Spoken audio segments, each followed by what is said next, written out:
Assalamualaikum warahmatullahi wabarakatuh. Salam sejahtera, Om Swastiastu, Namo Buddhaya. Salam kebajikan. Alhamdulillahirabbil alamin. Assalatu wassalamu ala asyrafil anbiya wal mursalin. Sayyidina Muhammadin wa ala alihi washabihi ajmain. Amin amma ba'du. Saya mendapat gambaran apa yang disampaikan Prof. Denny ini luar biasa ini pelanggaran hukumnya ya. Sehingga kadang-kadang saya berpikir ini kayaknya kalau misalnya DPR-nya serius, maka hak interpelasi, hak angket, penyelidikan itu harusnya sudah berjalan ya. Harusnya, tapi kalau kita lihat kemarin waktu Masinton bicara kan bahkan PDI Perjuangan sendiri juga tidak mendukung secara penuh ya. Tidak solid ya. Ya, saya menonton podcast Bang Abraham dengan Bung Eep bicara tentang hitung-hitungannya ya. Beberapa teman mengatakan Mas Denny bahkan kalau satu pasangan calon satu koalisinya dengan pasangan calon tiga koalisinya ditemukan pun belum memenuhi syarat 2/3 karena kan mekanismenya kan di DPR dihadiri 2/3 disetujui 2/3 anggota dewan. Betul. Kecuali dari paslon 2 ada yang ikut menyeberang. Apapun hitung-hitungan itu, realitas politiknya mungkin anggota DPR kita belum ke sana agendanya. Saya katakan saya tidak bicara politik matematik kalah menang. Kalau itu hitungannya barangkali kita tidak akan kritis. Kelihatannya kok nggak masuk hitungannya nih. Saya bicara politik, etik, benar salah. Hukum ini, meskipun mungkin sekarang belum punya dukungan realitas politik dari anggota dewan, tetap harus disuarakan dengan nyaring, tetap harus disampaikan dengan tegas, karena memberi pesan kepada siapapun presiden, bukan hanya Presiden Jokowi, jangan bermain-main dengan konstitusi, jangan bermain-main dengan hukum, pemberantasan korupsi, karena itu merusak betul tidak hanya demokrasi kita, tapi sendi-sendi bernegara kita juga akan rusak. Kan ada yang mengatakan, Mas Denny, nggak usahlah diturunkan, kan Oktober turun sendiri. Saya katakan, hukum kan tidak bicara jangan dimakzulkan, tunggu turun. Hukum kalau ada pelanggaran, ada kejahatan, ya harus ada sanksinya. Persoalan kemudian dihitung bagaimana dampak sosial dan lain-lain, itu hitung-hitungan yang harus kita perhitungkan. Kita tidak ingin juga terjadi anarkisme atau pertumpahan korban yang tidak perlu, tidak. Tetapi bahwasanya kita menyuarakan ini ada tindak pidana korupsi loh yang mungkin menjerat presiden, dugaan kita. Kemungkinan ada dugaan pengkhianatan terhadap negara loh. Secara hukum itu menurut saya harus bahkan wajib disampaikan sebagai bentuk pertanggungjawaban kita yang mengerti tata negara. Saya sedikit paham itu, dan bagaimana presiden harusnya betul-betul menjaga lafaz sumpahnya untuk menjalankan Undang-Undang Dasar 1945 selurus-lurusnya. Kan itu yang beliau ucapkan pada saat melafazkan sumpah jabatan sebagai presiden. Menurut saya sumpah jabatan itu sudah lama dilanggar, dan karena itu kita tidak boleh membiarkan. Sebagai anak bangsa kita ingin presiden memberi contoh bahwa jalannya bangsa ini di dalam rel konstitusi dan juga semangat anti korupsi. Berarti kalau begitu Bung Denny mau mengatakan bahwa karena peristiwa-peristiwa itulah sehingga sampai pada posisi terakhir karena tidak pernah diindahkan, akhirnya Bung Denny memakai narasi presiden dipecat. Iya, jadi makin kemari saya sudah sampaikan beberapa video saya sudah bicara ini. Misalnya dulu saya bicara upaya untuk mengambil alih Demokrat melalui Kepala Staf Presiden Muldoko itu jika diselidiki dan mungkin keterlibatan Presiden Jokowi itu sudah masuk pemakzulan. Contohnya saya katakan, bandingkan Muldoko Gate dengan Watergate.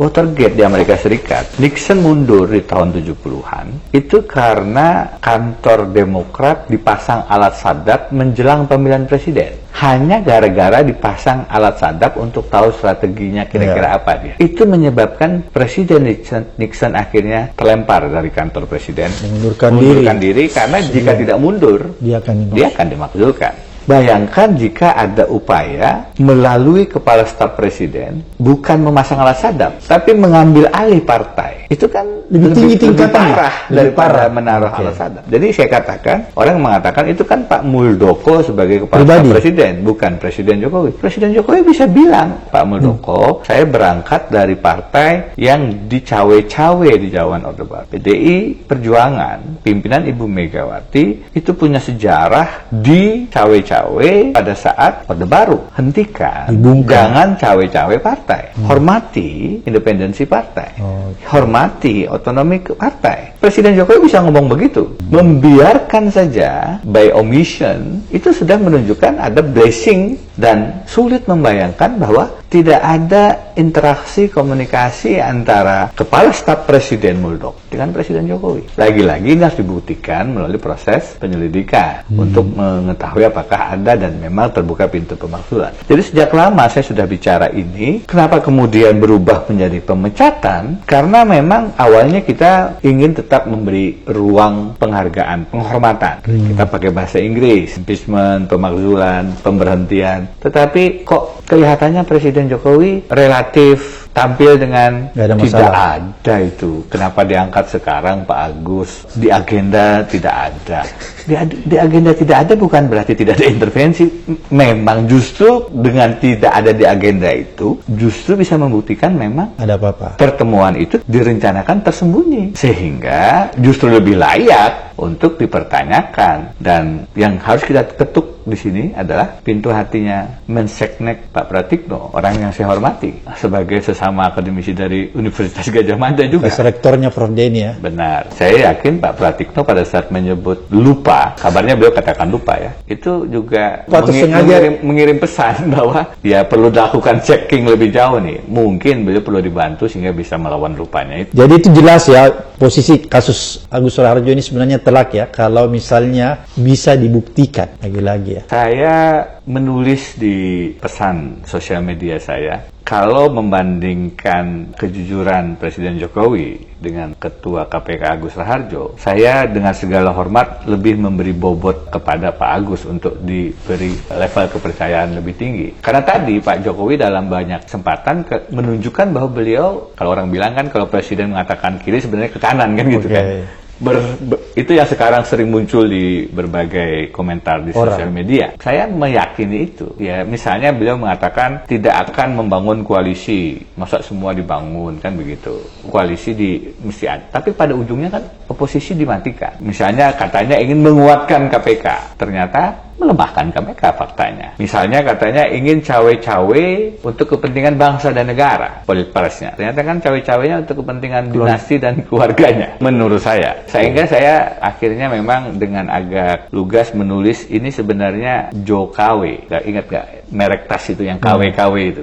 Tiruan-tiruan itu, imitasi. Tidak ada genuinitas keaslian di situ. Jadi dengan segala hormat sekali lagi kepada Presiden Jokowi, sebenarnya yang ditampilkan hadapan kita itu sudah kelihatan bentuk kebohongan-kebohongan yang tidak bisa lagi diberi ruang kepercayaan tanpa kita mengkritisinya terus-menerus. Karena Presiden Jokowi sudah menunjukkan bahwa memang ada KW-KW, imitasi, tiruan, ketidakmurnian dalam statement-statement beliau. Berarti Anda mau bilang bahwa Anda lebih percaya Agus Raharjo daripada Pak Jokowi dalam konteks pernyataan Agus Raharjo? Ya, saya bisa memahami karena begini, pada saat kita menganalisis satu peristiwa hukum, itu ada bukti-bukti petunjuk. Selain Pak Agus, kita mendengar bagaimana cerita Bung Sudirman Said kan. Oke. Yang juga punya alur frekuensi yang sama. Mirip. Ya, boleh dikatakan kalau Pak Agus diminta berhenti, itu hampir sama dengan posisi Pak Sudirman Said juga yang ditanya, ini siapa yang memerintahkan? Ada siapa di balik ini? Dan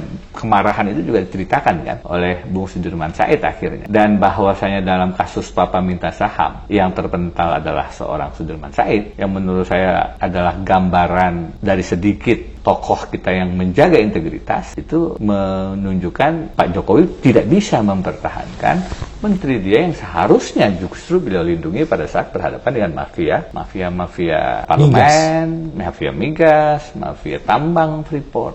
Papa minta saham kan akhirnya berujung banyak hal ya. Di sana ada keterlibatan Setia Novanto yang disebut, ada Pak Luhut yang disebut, dan memang orang-orang besar semua. Sayangnya yang terpental kan akhirnya Pak Sudirman Said di reshuffle bersama-sama dengan Anies, siapa lagi saya lupa. Tapi intinya adalah kenapa memberi bobot lebih kepada Pak Agus, karena di belakang pernyataan Pak Agus juga ada kesamaan irama, frekuensi bahwa Pak Jokowi memang kelihatan ingin melindungi Setia Novanto sebagaimana juga yang disampaikan oleh Sudirman Said. Dan beberapa segmen cerita yang muncul akhir-akhir ini menurut saya menguatkan posisi Pak Agus Raharjo. Oke, Prof Denny, kalau kita belajar dari studi-studi tentang anti korupsi, di situ banyak dijelaskan bahwa kenapa kita harus menolak yang namanya politik dinasti, karena politik dinasti akan melahirkan tindakan korup, seperti begitu. Kemudian yang kedua, politik dinasti juga akan melahirkan kekerasan dan lain-lain sebagainya. Politik dinasti akan menghancurkan sebuah demokrasi. Menarik seperti apa yang terjadi di Filipina dengan terpilihnya bom-bom bersama Sara Duterte. Apakah kejadian di sana itu tidak mirip-mirip dengan kondisi yang terjadi sekarang di Indonesia? Jangan-jangan nanti kita jadi amnesia. Itu lagi-lagi yang kita khawatirkan ya, bahwa kemudian politik dinasti ini menghancurkan meritokrasi, menghancurkan sistem demokrasi kita, dan menghadirkan pemimpin-pemimpin instan, karbitan. Menurut saya sikap kritis kita terhadap Gibran Rakabuming Raka sekarang itu sangat valid. Karena kita tidak bisa melihat ide-idenya seperti apa kan. Tidak ada gagasan ya? Belum terlihat.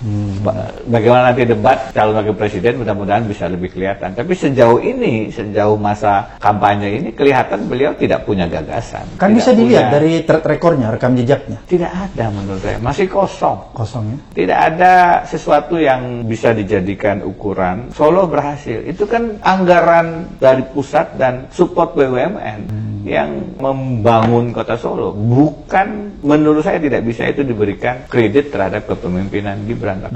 Jadi bukan karena keberhasilan leadershipnya Gibran ya? Menurut saya bukan. Bahkan duduknya Gibran di posisi wali kota Solo kan, kalau kita katakan itu adalah pilihan rakyat, menurut saya tidak. Ada pengkondisian, ada kerja-kerja politik, bahkan calon lawannya pun dipilihkan, sudah dipanggil ke istana juga. Itu semua menunjukkan ini bukan dipilih oleh rakyat. Ini adalah kerja-kerja politik mendudukan anak presiden melawan prinsip-prinsip kejujuran dan keadilan dalam pemilu. Itu sebabnya saya termasuk yang tidak sepakat dengan pernyataan lupakan putusan 90, ada 3 calon, biarkan rakyat sekarang memilih. Kenapa saya tidak sepakat? Satu, karena itu mengandaikan masyarakat diberikan pilihan yang memang terbaik di antara yang ada. Ini ada calon yang tidak memenuhi syarat yang dipaksakan masuk. Satu. Yang kedua, pendapat itu mengandaikan setelah ada penabrakan konstitusi lewat perubahan aturan, tidak akan ada lagi pelanggaran-pelanggaran yang lain. Tidak bisa. Satu kebohongan akan ditutup dengan kebohongan yang lain. Satu kecurangan ini akan ditutup dengan kecurangan-kecurangan yang lain. Netralitas aparat, pembelian suara melalui program bantuan sosial, BLT, itu semua adalah langkah-langkah culas untuk membeli suara rakyat. Pada saat kami maju sebagai calon gubernur Kalimantan Selatan, kami katakan ada 2 hal yang harus kita perangi. Politik uang dan politik curang. Dua-duanya menurut saya rentan dilakukan. Jika dari awal masuknya sudah dengan cara-cara yang culas melalui Paman Usman untuk Gibran, maka selanjutnya tidak tertutup kemungkinan kecurangan, keculasan itu pun dilakukan dengan menabrak prinsip free and fair. Oke, masih ada yang mau disampaikan Prof Denny sebagai edukasi dan pencerahan bagi masyarakat kita? Ada titik di mana kita punya kesempatan untuk melawan kekuasaan sekuat apapun. Presiden yang sehebat apapun adalah titik di mana kita menentukan pilihan kita di bilik suara. Itu adalah kekuatan yang bisa mengalahkan presiden manapun. Karena kitalah yang kemudian menatakan di hadapan para penguasa itu. Kami yang punya mandat, kami yang punya kedaulatan, dan kami yang menentukan siapa yang menjadi presiden. Maka sebenarnya kita punya kesempatan jika saja kita tidak mau menjual suara kita. Perangi politik uang, habisi politik curang. Mudah-mudahan demokrasi kita yang di jurang tadi bisa kita kembalikan. Menjadi demokrasi, bukan duitokrasi. Dolar duit. Menangkan PDI Perjuangan dan calon presiden PDI Perjuangan Ganjar Pranowo. Siap. Seperti Mbak Puan tadi sampaikan, itu juga Bapak Ibu yang mesti kita pertahankan, kita lanjutkan. Namun itu tidak bisa terlaksana kalau kita tidak menang hat-trick besok pagi. Bapak Ibu, itu tidak akan terwujud kalau kita tidak kompak. Maka pesan Bu Mega kepada kita semuanya, agar kita bisa bersatu, kita berdiri seteguh karang yang tetap tegar dalam gempuran-gempuran ombak sekeras apapun. 2013 lalu, pemilihan Gubernur Jawa Tengah, PDI Perjuangan dan Ganjar Pranowo memenangkan itu. Dan itu di bawah pimpinan Mbak Puan. Insya Allah kita akan mengulang kembali di 2024. Insya Allah. Mohon doanya.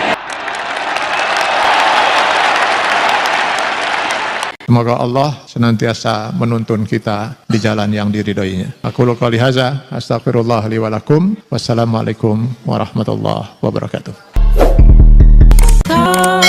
Terima kasih.